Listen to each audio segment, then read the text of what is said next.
আলহামদুলিল্লাহ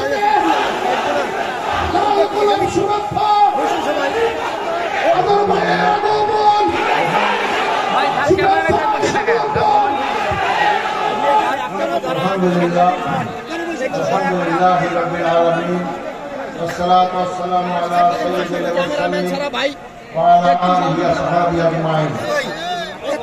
এত ভিডিও করা লাগবে ভাই, অনেক হয়ে গেছে ভাই, একটু সহযোগিতা করেন যারা সাংবাদিক নন ক্যামেরাম্যান তারা একটু বসেন। সভাপতি সংগ্রামী সভাপতি বাংলাদেশ জামাত ইসলামী নায়েব আমির অধ্যাপক মজিবুর রহমান, আজকের বিশাল সমাবেশের প্রধান অতিথি ইসলামী আন্দোলন বাংলাদেশের আমির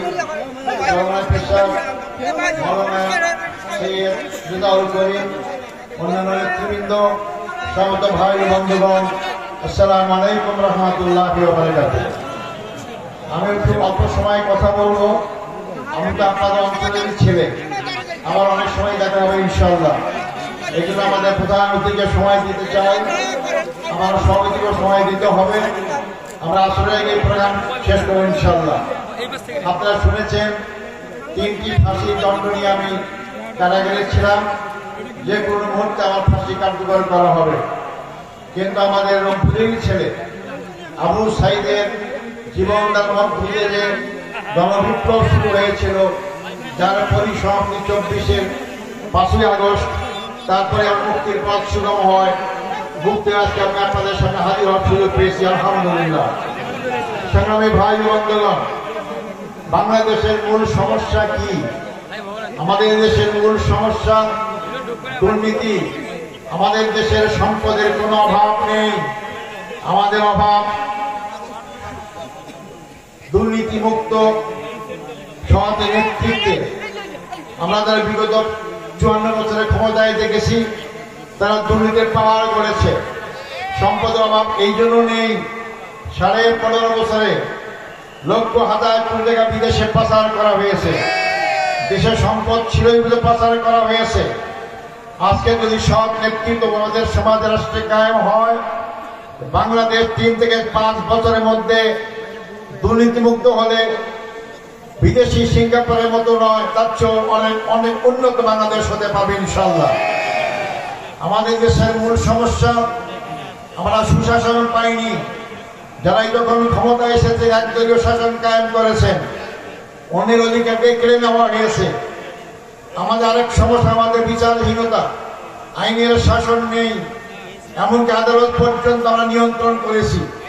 এই অবস্থায় 15.5 বছরে গণবিস্ফোরণ হলো। অনেকে এটাকে দ্বিতীয় স্বাধীনতা বলে থাকেন।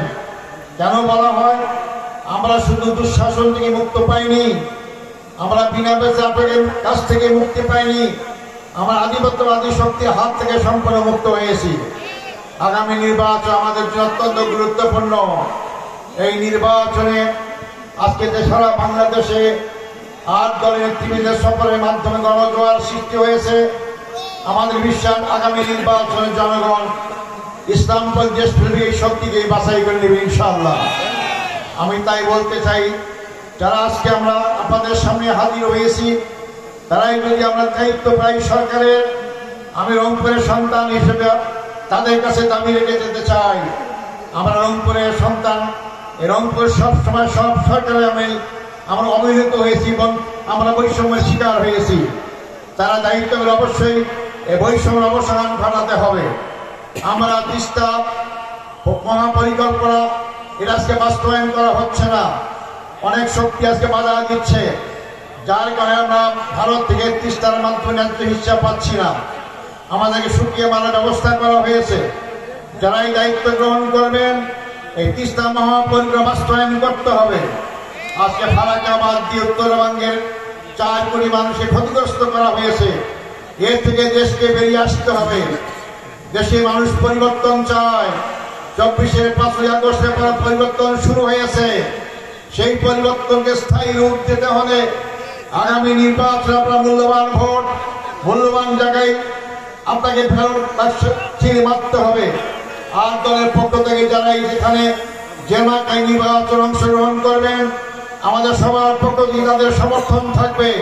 যদি আজকে পরিবর্তন চান, আবার পুরাতন ধারায় ফিরে যেতে না চান, অবশ্যই এই আগামী দিনের এই নতুন সব দল দেখা শেষ, সব মার্কা দেখা শেষ।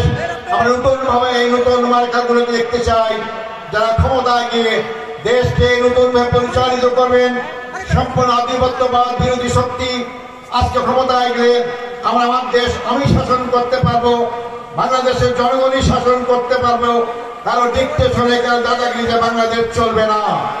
সংগ্রামী ভাই বন্ধুগণ, তা আসুন আমরা দুর্নীতি মুক্ত, সন্ত্রাস মুক্ত, চাঁদা মুক্ত এবং আধিপত্য মুক্ত একটি দেশ গড়ার লক্ষ্যে আগামী নির্বাচনে ৮ দলের পক্ষে যারাই প্রার্থী হবেন তাদেরকে ভোট দিয়ে জয়যুক্ত করে আগামী দিনে বাংলাদেশের সবচেয়ে বাংলাদেশ আমরা গড়ে তুলতে চাই।